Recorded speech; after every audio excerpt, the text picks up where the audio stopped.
పొద్దుటూరులో ఓటర్లన్న తీర్పు ఎవరి వైపు మారనుంది? అసలు టీడీపీ అభ్యర్థి వరదరాజ రెడ్డికి విజయ అవకాశాలు ఎలా ఉన్నాయి అన్నటువంటి అంశం ఆయన్ని అడిగి తెలుసుకునే ప్రయత్నం చేద్దాం. అదే ముందుగా మీకు నమస్కారం. మీ విజయ అవకాశాలు ఎలా ఉన్నాయి? మా విజయ అవకాశాలు చాలా మెరుగ్గా ఉన్నాయి. పొద్దుటూరులో తెలుగుదేశం పార్టీ అభ్యర్థిగా నేను గెలవబోతున్నా. అనుకూలించే అంశాలు ఏంటి? ఏదైతే జగన్మోహన్ రెడ్డి చెప్పిన మాటలు ఏంటంటే, నేను చేసినటువంటి ఏవైతే నవరత్నాలు నేను చేసిన మేలు ఉంటే నాకు ఓటు ఏమైనా ఆయన అడిగారు. ఆయన పర్టికులర్గా ఎజెండా కానీ ఏం కానీ చెప్పాల. ఇప్పుడు జగన్మోహన్ రెడ్డి గారు చేసిన నవరత్నాలు అనేది 2019లో ఎప్పటి నుంచో జరిగిపోతున్నాయి. ఆయన ప్రజలకు నవరత్నాల ద్వారా ఎంత ఇచ్చినప్పటికీ అంత రెండంతలు కరెంటు ఛార్జీలు కానీ, బస్సు ఛార్జీలు కానీ, చెత్త పన్ను కానీ వీటన్నిటి ద్వారా అంత రెండంతలు. ఇప్పుడు ₹1,00,000 కుటుంబానికి ఇస్తే ₹2,00,000 ఆ కుటుంబం నుంచి పన్నుల ద్వారా ప్రభుత్వానికి పోతూ ఉంది. కాబట్టి ఆయన ఇచ్చిన దానికంటే ఎక్కువ రెట్టింపు ప్రభుత్వం వాళ్ళ బెనిఫిషరీస్ దగ్గర వసూలు చేస్తా అనేటప్పుడు ఆయన ఇచ్చిన పథకాలకు ఇప్పుడు ప్రస్తుతం విలువ లేదు. అంటే ఓటింగ్ శాతం పెరిగింది, అందులో మహిళా ఓటర్లు కూడా ప్రధానంగా ఎక్కువగా ఓట్లు వేసినటువంటి పరిస్థితి. మహిళా ఓట్లు ప్రధానంగా జగన్ వైపే ఉన్నాయన్నటువంటి బలమైనటువంటి వాదనలు వినిపిస్తున్నాయి. ఎలా చూడొచ్చు? అదేం లేదు. ఇప్పుడు మా ఎన్నికల మేనిఫెస్టో, మా సూపర్ 6 మేనిఫెస్టో అద్భుతంగా ఉంది. వాటన్నిటి ద్వారా ప్రజలు ఉచిత బస్సులు, 3 సిలిండర్లు, ఇంటికి ప్రతి మహిళకు 15,000, చదువుకునే అభ్యర్థికి సంవత్సరానికి 15,000, బస్సు ఫ్రీ, చదువుకునే వాళ్ళ ఇంట్లో ఎవరైనా ఉంటే నెలకు ₹3,000. ఇవన్నీ సూపర్ 6 అనేది అద్భుతమైన మేనిఫెస్టో.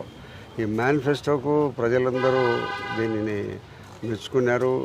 ఇంత మేనిఫెస్టో మనకు మహిళలకు ప్రత్యేకించి సిలిండర్ అంటే పెద్ద ఆశ. బస్సులో ఉచిత ప్రయాణం, ఎక్కడైనా టెంపుల్స్కు దేవాలయాలకు పోవాలంటే కూడా బస్సులో ఉచిత ప్రయాణం, ఇవన్నీ కూడా వీటన్నిటి మీద మహిళలందరూ కూడా నెలకు 1,500, ప్రతి ఒక్కటి మహిళలకి సంబంధించిన మేనిఫెస్టో, సూపర్ 6 మేనిఫెస్టో. ఈ మేనిఫెస్టో మీద బాగా ఆకర్షితులైనారు మహిళలందరూ కూడా. లాస్ట్ వరకు ఓట్లేసే మహిళలందరూ కూడా టీడీపీ కోసమే 8 గంటల వరకు కూడా ఓట్లు వేయడం జరిగింది.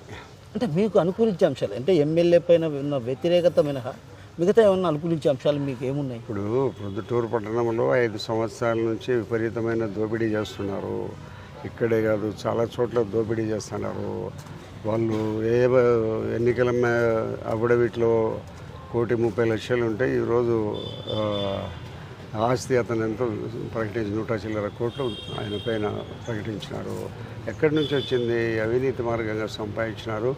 ప్రజలకు ఈ అవినీతి మార్గం ద్వారా సంపాదించే దాంట్లో ప్రజలకు కూడా నష్టం జరిగింది. భూములు తీసుకోవడం కానీ, వాళ్ళ దగ్గర పంచాయతీల్లో డబ్బులు తీసుకోవడం కానీ, తీసుకునే డబ్బు ఇవ్వకుండా ఉండడం కానీ, వీటన్నిటి వల్ల ప్రజలు బాగా నష్టపోయినారు. కాబట్టి ఈ ఎమ్మెల్యే గారి మీద వ్యతిరేకత కూడా మాకు ఉపయోగపడింది. అంటే ఓ రకంగా టీడీపీ శ్రేణులు కొంతమంది మీకు వ్యతిరేకంగా పనిచేశారు కదా? ఎక్కడైనా కూడా అందరికీ, ఏ నియోజకవర్గంలోనైనా కూడా అందరూ మాకు అనుకూలంగానే పనిచేయరు. ప్రతిపక్షం ఉంటుంది, పాలకపక్షం ఉంటుంది. 2 దాంట్లలో వ్యతిరేకం చేసే వాళ్ళు ఉంటారు, అనుకూలించే వాళ్ళు ఉంటారు. కాబట్టి అవన్నీ అధిగమించి ఎన్నికల్లో గెలవబోతున్నాం. అంటే ప్రవీణ్ కుమార్ రెడ్డి లాంటి వాళ్ళు కొందరు మీకు అసలు ఇక్కడ ప్రవీణ్ కుమార్ రెడ్డిని గురించి నేనేం పెద్దగా చెప్పడం అనేది కరెక్ట్ కాదు. ఆయన వార్డులోనే ఆయన కౌన్సిలర్ను గెలిపించుకోలేకపోయినాడు. ఆయన గురించి ప్రత్యేకంగా నేను చెప్పడం అనేది అది అవసరం లేని విషయం. అంటే మైనార్టీ వర్గాలు ఎలా మీ వైపు? మైనార్టీ వర్గాలు చాలా సానుకూలంగా మాకున్నాయి. ప్రొద్దుటూరు పట్టణంలో ఎక్కువగా మైనార్టీస్ తెలుగుదేశం వైపు ఆకర్షితులైనాం. అంటే ఇప్పుడు ప్రస్తుతం ఎన్నికల అనంతరం జరిగినటువంటి పరిణామాలు చూస్తుంటే అసలు ఎమ్మెల్యే రాచమ్మల్లు లాంటి, అదేవిధంగా వాళ్ళ బామర్ది బంగారెడ్డి కానీ స్టేషన్కి వెళ్ళడం, ఇట్లా సీఐని బెదిరించడం, ఇలాంటి పరిణామాలు ఎలా చూడొచ్చు? అసలు టీడీపీకి సంబంధించినటువంటి వాళ్ళను కూడా బైండ్ ఓవర్ చేసి వాళ్ళను కూడా కౌన్సిలింగ్ ఇచ్చారు. ఆ తర్వాత మరుసటి రోజు వైసీపీకి సంబంధించినటువంటి కొందరు ఎవరైతే ఉన్నారో రౌడీ షీటర్లు కావచ్చు, అదేవిధంగా అల్లర్లు సృష్టించే వాళ్ళపైన ప్రత్యేకమైన దృష్టి సారించినటువంటి జిల్లా యంత్రాంగం, పోలీస్ యంత్రాంగం ప్రత్యేకమైన దృష్టి సారించి అందులో భాగంగా కౌన్సిలింగ్ ఇచ్చింది. అయితే కౌన్సిలింగ్ నేపథ్యంలో సీఐపై ఓ రకంగా దుర్భాషలాడాలని ఎలా చూడొచ్చు అంటారు? ఇప్పుడు అధికారం ఉంది కదా అని ఇప్పటికే చాలామందిని చంపడము, కాళ్ళు చేతులు రగొట్టడము, ఒక దౌర్జన్యపూరితమైన వాతావరణ పరిస్థితులు ప్రొద్దుటూరులో ఉన్నాయి. ఇప్పుడు ఎన్నికలు వచ్చినాయి. ఈ ఎన్నికలు ఓటమి తప్పనిసరి. అటువంటి పరిస్థితుల్లో కూడా మేము మళ్ళీ ఎన్నికల్లో గెలవబోతున్నాం, మా పార్టీ అధికారంలోకి వస్తుంది, నేను గెలవబోతున్నానని ఆయన ఇప్పుడు కూడా ఆయన పోలీసుల దగ్గర వాళ్ళ పత్రికల దగ్గర మేము గెలవబోతున్నాం అని చెప్పి ఆయన ఇప్పటికి కూడా ధీమాగా ఉంటున్నాడు. సరే, ఆయన ఎన్నికల్లో పోటీ చేస్తున్నాడు కాబట్టి ఆయన ధీమా అయింది. కానీ రాష్ట్రంలో ఎక్కడా జరిగినంత, ఏ రాష్ట్రంలో జరిగినంత అల్లర్లు ఆంధ్రప్రదేశ్లో జరిగినది. ఆంధ్రప్రదేశ్ మీద ప్రత్యేక దృష్టి ఎన్నికల కమిషన్, ఢిల్లీ సెంట్రల్ ఎన్నికల కమిషన్ దృష్టి సారించి ఎన్నికలు అయిపోయిన తర్వాత ఇంత గొడవలు జరిగేదానికి కారణం ఏమదని చాలా సీరియస్ అయి ఎస్పీలను సస్పెండ్ చేసి కొంతమంది అధికారుల మీద చర్యలు తీసుకొని ఇమీడియట్గా సిట్టును ఏర్పాటు చేసి సిట్టు ద్వారా ఎక్కడెక్కడ ఏ అవాంఛనీయ సంఘటనలు జరిగినాయి, ఎక్కడ ఎన్నికలు అయిపోయిన తర్వాత కూడా ఈ దుర్మార్గులు ఎక్కడెక్కడ ఎవరిని ఏం చేసినారనే దాని మీద ఒక సిట్టు దర్యాప్తు సంస్థను వేసింది.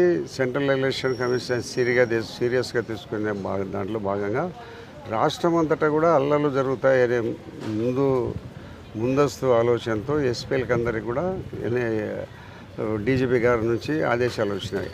అయ్యా, మీరు ట్రబుల్ మాంగర్స్ కానీ, రౌడీ షీటర్లు కానీ, శాంతి భద్రతలకు ఎవరైతే భంగం కలిగిస్తారో వాళ్ళందరినీ ఒకసారి మీరు పిలిచి కౌన్సిలింగ్ ఇచ్చి వాళ్ళని భయం పెట్టండి, ఎటువంటి దురాగత చర్యలకు పాల్పడకుండా ఉండాలనే ఉద్దేశంతో వాళ్ళను కౌన్సిలింగ్ ఇచ్చి పిలిపించి స్టేషన్లకు పిలిపించి మాట్లాడి వాళ్ళకు భయం పెట్టి చెప్పమని చెప్పినాడు. దాంట్లో భాగంగానే రామేశ్వరానికి సంబంధించిన కొంతమంది మా పార్టీ వారిని పిలిచినారు, వాళ్ళ పార్టీ వాళ్ళని పిలిచినారు. మా పార్టీ వాళ్ళు ఏదో పోయినారు, అడిగినారు, సమాధానం చెప్పినారు, వాళ్ళు వచ్చేసినారు. వాళ్ళ పార్టీ వాళ్ళని పిలిచపోతావా అని ఆయన బావమరిది పోలీసుల మీద మేమంటే ఏంటి, మా అధికారంలోనే పార్టీ, మళ్ళీ మేము అధికారంలోకి వస్తాము, మా మనుషులను పిలిచపోతావా అనే ఆలోచనతో సిఐ గారిని ఆయన దుర్భాషలాడడం జరిగింది, మాట్లాడడం జరిగింది. తర్వాత ఇట్లా జరిగిందనే తర్వాత మళ్ళీ ఆయన ఎమ్మెల్యే గారు కూడా పోలీస్ స్టేషన్కి వచ్చి ఎవరినైతే కౌన్సిలింగ్ ఇవ్వాలని పిలిపించుకున్నారో ఆ నిందితులనిద్దరినీ వెంటబడి తొనుకోకపోవడం జరిగింది. పోలీసు వాళ్ళు చేసే కౌన్సిలింగ్ చర్యకు భంగం కలిగించడం జరిగింది.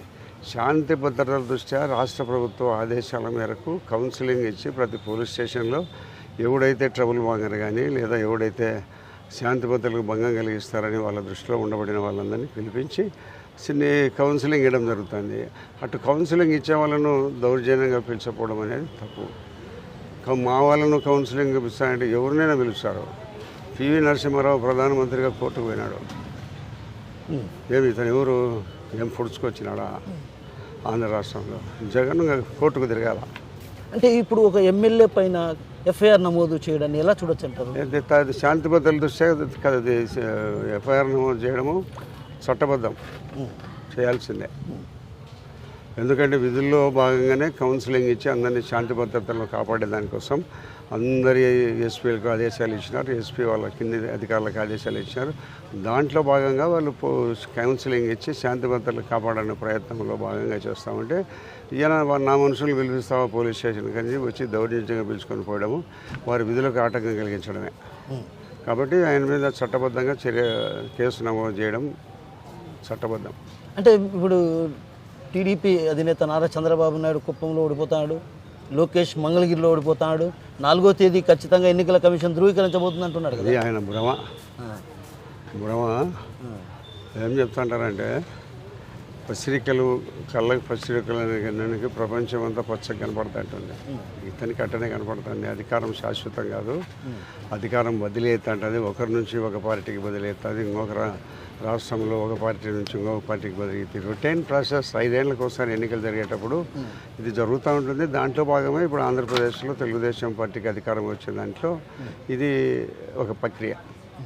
అంటే ఓటింగ్ శాతం పెరిగింది, మహిళా ఓటర్లు పెరిగారు, వీరంతా కూడా ఓటింగ్ శాతం పెరిగిందంటే ఓవైపు జగన్ చేసినటువంటి సంక్షేమ పథకాలు కావచ్చు, నవరత్నాలు అమలు చేసినటువంటి తీరు ఆకర్షితులై ఇంత పెద్ద ఎత్తున ఓటర్లు ఓటింగ్కి రావడం జరిగింది అన్నటువంటి భావన వైసీపీ శ్రేణుల్లో వినిపిస్తుంది. రాష్ట్ర ప్రభుత్వము ఒక దుర్మార్గమైన పరిపాలన కొనసాగుతూ ఉంది. ఎప్పుడు జగన్మోహన్ రెడ్డిని గారిని దించాలా, ఈ దుర్మార్గమైన పాలనను పోలీస్ స్టేషన్లో న్యాయం జరగడం లేక రెవెన్యూలో న్యాయం జరగడం ఎక్కడ కూడా దోచి పారేస్తున్నారు. ఎప్పుడెప్పుడు ఈ ప్రభుత్వం దిగిపోవాలనేది ప్రజలందరూ రాష్ట్ర వ్యాప్తంగా ఆలోచిస్తున్నారు. దాంట్లో భాగంగానే ఈ ఓటింగ్ ప్రక్రియ పెరగడం కూడా జరిగింది. ఆ ఓటింగ్ ప్రక్రియ పెరిగింది వాళ్ళకు అనుకూలం అనుకుంటున్నారు, అది తప్పు. తెలుగుదేశం పార్టీకి అనుకూలంగా పెరిగింది. ఈ జగన్మోహన్ రెడ్డి గారిని ఎప్పుడెప్పుడు ఇంటికి పంపించి శాశ్వతంగా ఈ రాష్ట్రానికి మరొకసారి మళ్ళా 2029 కూడా అధికారంలోకి రాకుండా ఉండాలనే ప్రజలు ఆలోచిస్తున్నారు. ఒక దుర్మార్గమైన పరిపాలన, శాంతి భద్రతలకు పూర్తిగా మంట కలిసిపోయినాయి. ఎక్కడ కూడా శాంతి భద్రతలు లేవు. దోపిడీ చేస్తున్నారు. ప్రజలను దోచుకోవడమే ఒక పనిగా పెట్టుకొని దోచేస్తున్నారు. జగన్మోహన్ రెడ్డి లక్షల కోట్లకి వెళ్ళిపోయినాడు. 13 లక్షల కోట్ల రూపాయలు అప్పు చేసినాడు. ఎక్కడికి పోయింది డబ్బు? నవరత్నాలకు దానికి వేసి మిగతా డబ్బు అభివృద్ధి ఏది ఎక్కడ? ఏ డ్యాములు కట్టినారు? ఏ కాలువలు తవ్వినారు? ఏ అభివృద్ధి కార్యక్రమాలు చేసినారు? రోడ్లు వేసినారా? ఏం చేసినారు? కాబట్టి దోచుకునే దానికే సరిపోతూ ఉంది. మరి లిక్కర్ దందా వాళ్ళదే, డిస్టిలరీస్ అన్నీ వాళ్ళయ్యే. వాళ్ళు చెప్పిన తట్లు లిక్కర్ తయారు చేస్తారు. నాసిరకం లిక్కర్ను, నాసిరకం లిక్కర్ అందరూ షాపులకి వేస్తారు. మద్యం తాగే వాళ్ళందరూ బాధపడే పరిస్థితులు ఉంటున్నాయి. దాంట్లో విపరీతంగానే లక్షల కోట్ల రూపాయలు దోచేసుకుంటున్నారు. పేదవాని కడుపు కొడుతున్నారు. మన పేదవాని ఆరోగ్యాన్ని కూడా లెక్క చేయకుండా వాళ్ళు నాసిరకం లిక్కర్ చేస్తే మనకు ఏదో డబ్బులు వస్తే చాలు, వాడి పేదవాడు తాగేవాడు ఎట్లా పోతే ఏమీ వాని ఆరోగ్యంతో మనకేమైనా పరిస్థితుల్లో ఉన్నారు. ఈ లిక్కర్ కంపెనీలన్నీ వాళ్ళయే. సో సైలెంట్ ఓటింగ్ జరిగింది. ప్రజల నాడి కూడా పసిగట్టలేని పరిస్థితి. ఓటరన్న తలరాతను మార్చేటువంటి తీర్పు ఈవీఎంలో నిక్షిప్తమైంది. కానీ అది సైలెంట్ ఓటింగ్. రాష్ట్ర వ్యాప్తంగా అంత మనకు ఐడియా లేదు, కానీ ప్రొద్దుటూరులో మాత్రము ప్రస్తుతం ఉన్నబడిన నాయకుడిని మార్చుకొని మంచి శాంతియుత వాతావరణం ఎవరైతే ప్రొద్దుటూరులో ఇవ్వగలుగుతారో వాళ్ళు కావాలని కోరుకుంటున్నారు ప్రజలు. వారికే పట్టం కట్టడానికి విపరీతంగా వచ్చి ఓట్లు వేయడం జరిగింది. తప్పనిసరిగా ప్రొద్దుటూరులో తెలుగుదేశం పార్టీ గెలవడం తథ్యం. అంటే ఎక్కువ మంది ఓటర్లు మిమ్మల్ని ఆకర్షితులు కావడానికి కారణాలు ఏంటి? ఇప్పుడు నేను 40 సంవత్సరాలు రాజకీయ జీవితంలో ఉన్నా. ఎప్పుడు కూడా ప్రజలకు నిరంతరం అందుబాటులో ఉంటా. ప్రజల యొక్క సమస్యలను వింటా, వాటిని పరిష్కరిస్తా. ఎక్కడ అవాంఛనీయ సంఘటనలు కానీ, ఎవరు ఒకరి మీద ఒకరు దౌర్జన్యం చేయడం కానీ, ఒకరి ఆస్తులు ఒకరు దోచుకోవడం కానీ, డిపార్ట్మెంట్లో పోలీస్ అధికారులు కానీ, రెవెన్యూ డిపార్ట్మెంట్ కానీ, ఇంకా ఏ అధికారులైనా కూడా అవినీతి అధికారులను సహించాను. ప్రజల కోసం ప్రభుత్వం ఇచ్చే డబ్బులతో మీరు పనిచేయాలి. జీతాలు ఇస్తుంది మీకు, ప్రజల కోసం నియోగించారు మిమ్మల్ని, ప్రజల కోసం పనిచేయండి అని. ఇటువంటి చట్టబద్ధమైన పరిపాలన ఇక్కడ చట్టానికి అనుకూలంగా మేము నడుచుకొని పరిపాలనను అందించగలుగుతున్నాం. ప్రజలు ఆ యొక్క పాలనను అలవాటు పడ్డారు. ఈ పాలన కావాలని కోరుకుంటున్నారు. కాబట్టి నాకు ఓట్లు వేయడం జరిగింది. అంటే ఇప్పుడు మీ పట్ల అంటే ఏదైతే మీకు సానుకూలంగా ఎవరైతే పార్టీకి సంబంధించినటువంటి నేతలు వ్యతిరేకంగా వ్యవహరించిన వారిపైన ఏమైనా పార్టీ అధిష్టానం దృష్టిగా తీసుకెళ్తారా? తప్పనిసరిగా తీసుకెళ్తాము. పార్టీలో ఉంటూ ద్రోహం చేయడం అనేది తప్పు కదా. అంటే మీరే కాదు కదా, కడపలో కూడా ఇదే విధమైన పరిస్థితి, అమలాపురంలో కూడా ఇదే విధమైన పరిస్థితి. కానీ మీ దగ్గర మాత్రం సైలెంట్ ఓటింగ్ జరిగింది. ఎక్కడ కానీ గొడవలు జరగలే. కడపలో గొడవలు జరగలే, కమలాపురంలో జరగలే, పులివెందుల్లో జరగలే, మైదుకూరులో జరగలే. ఇప్పుడు గొడవలకు వల్ల ప్రయోజనం లేదనేంత ప్రయోజనం లేదు అనే పరిస్థితికి ప్రజలు ఎడ్యుకేట్ అయినారు.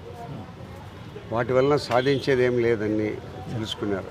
ప్రశాంత వాతావరణంలో ఎన్నికలు జరగాల, మనకు ఇష్టం వచ్చిన ప్రజాప్రతినిధిని ఎన్నుకునేదానికి మనకు అవకాశం కలిగి ఉండాలనే ఉద్దేశంతో ప్రజలు కోరుకున్నారు. కాబట్టి ఎక్కడ ఏమంటే అవాంఛనీయ సంఘటనలు జరగలే. ఇప్పుడు మీరు ఒక మాట అన్నారు, ఎన్నికల అఫిడవిట్లో ఏదైతే ఆయన ఇచ్చినటువంటి నామినేషన్లో అఫిడవిట్లో కోట్ల రూపాయలు చూపించాడు. గతంలో ఎంత చూపించాడు ఆయన? 2019 ఎంత చూపించాడు? 1,20,00,000 చూపించినాడు. అప్పు 30 లక్షలు చూపించినాడు. ఇప్పుడు మేనిఫెస్టోలో ఎంతకు వచ్చింది? ఒకప్పుడు ఆయన చెప్పినాడు సబ్ రిజిస్టర్ ఆఫీస్ దగ్గరికి పోయి, నేనేదో అవినీతి జరుగుతుందని అంతకుముందు 4-5 రోజుల కిందట పోయి అక్కడ వాళ్ళందరినీ దండించి తప్పులు చేయొద్దని చెప్పేస్తే మళ్ళీ ఆయన పోయి వాళ్ళందరూ మంచోళ్ళు బాగా పనిచేస్తున్నారు అని ఒక సర్టిఫికేట్ ఇచ్చి ఆడనే కూర్చొని అందరూ 1000 కోట్లు అంటున్నారు నా ఆస్తి, 150 కోట్లు ఇచ్చి తన ఆస్తి తీసుకోమని చెప్పినాడు. అదే ఒక ఎగ్జాంపుల్ ఆయన సంపాదించినాడు అనే దానికి. అంటే సంపాదించకోటి 150 కోట్లు అట్టు వచ్చింది. ఇదంతా ఎలా సంపాదించాలనుకోవచ్చు? అక్రమ మార్గం, ఇసుక, లిక్కర్, పంచాయతీలు, ఏదో భూదందాలు, రకరకాల ప్రభుత్వ ఆస్తులు స్వాధీనం చేసుకొని అమ్మడము, మట్కా, గుట్కా, క్రికెట్ బెట్టింగ్, ప్రతి ఒక్కటి ఎన్ని రకాల సంపాదించే వనరులు ఉన్నాయని మన పొద్దుటూరు ఎమ్మెల్యే గారికి తెలిసినంత ఇంకా ఏ ఎమ్మెల్యే కూడా తెలియదు. అన్ని రకాల అక్రమ మార్గాల ద్వారా సంపాదించేంత ఆలోచనలు ఈయనకు ఉన్నాయి. దానిని ఇంప్లిమెంట్ చేసి ఉపయోగించుకున్నాడు. ఇప్పుడు మీరు అంటున్నారు భూదందాలు చేశారు, అవి చేశారు, ఇవి చేశారు అంటున్నారు. రానున్న రోజుల్లో మీరు ఎమ్మెల్యేగా ఎన్నికైన తర్వాత మీ పార్టీ ప్రభుత్వం ఏర్పాటై తగిన వీటిపైన చర్యలు తీసుకునే అవకాశం ఉందా? తప్పనిసరిగా ఒక రిటైర్డ్ జడ్జితో విచారణ చేయించి, లేదా ఒక ఉన్నతమైన పోలీస్ అధికారితో విచారణ చేయించి తప్పనిసరిగా అవన్నీ బయటికి తీసి ప్రజాకోర్టులో నిలబెడతాం. అంటే మీరు ఇంత పెద్ద ఎత్తున ధీమా వ్యక్తం చేస్తున్నారు, మీ మెజారిటీ ఏ స్థాయిలో ఉండొచ్చు? మెజారిటీన గెలుస్తామనుకుంటున్నాం అంతే. 50 ఓట్లతోనో 100 ఓట్లతోనో గెలుపుపై ధీమా అంతే. సో మొత్తం మీద తన గెలుపుకు ఎలాంటి డోకా లేదు. ఏదైతే ఎమ్మెల్యే పైనటువంటి వ్యతిరేకత ఓటర్లు ఇచ్చిన తీర్పులో నిక్షిప్తమైంది. రానున్న రోజుల్లో ఖచ్చితంగా తాను ఎమ్మెల్యేగా ఎన్నిక కావడం ఖాయం. రాష్ట్రంలో ప్రభుత్వం కూడా టీడీపీ ప్రభుత్వం ఏర్పాటు అవుతుంది. ఆ ఏర్పాటైన అనంతరం కూడా ఏదైతే ఇక్కడ ఉన్నటువంటి రాచమల్లి శివప్రసాద్ చేసినటువంటి అరాచకాల అక్రమాలపైన కూడా అటు సిట్టింగ్ జడ్జితో విచారణ జరిపించడంతో పాటు ఒక ఉన్నతమైనటువంటి పోలీస్ అధికారితో విచారణ జరిపి ఆయన ఏదైతే అక్రమాలకు పాల్పడ్డారో వాటన్నిటిపైన కూడా సమగ్రంగా విచారణ చేపట్టి చర్యలు తీసుకుంటాం. అదేవిధంగా ఎవరైతే పార్టీకి వ్యతిరేకంగా పనిచేశారో ఆ పార్టీకి వ్యతిరేకంగా పనిచేసిన వారిపై కూడా చంద్రబాబుకు ఫిర్యాదు చేసి ఆ తర్వాత వారిపై పార్టీ పరమైనటువంటి చర్యలు తీసుకునేందుకు కూడా వెనకాడబోమన్నటువంటి విషయాన్ని మనతో పడినటువంటి టీడీపీ అభ్యర్థి వడ్రాల రెడ్డి గారు చెప్తున్నారు. నాశరతో కిషోర్, RTV, ప్రొద్దుటూరు నుంచి. మరిన్ని వీడియోస్ కోసం ఛానల్ ని సబ్స్క్రైబ్ చేయండి. లేటెస్ట్ అప్డేట్స్ కోసం వాట్సాప్ ఛానల్ ని ఫాలో చేయండి. అండ్ లింక్ డిస్క్రిప్షన్ లో ఉంది.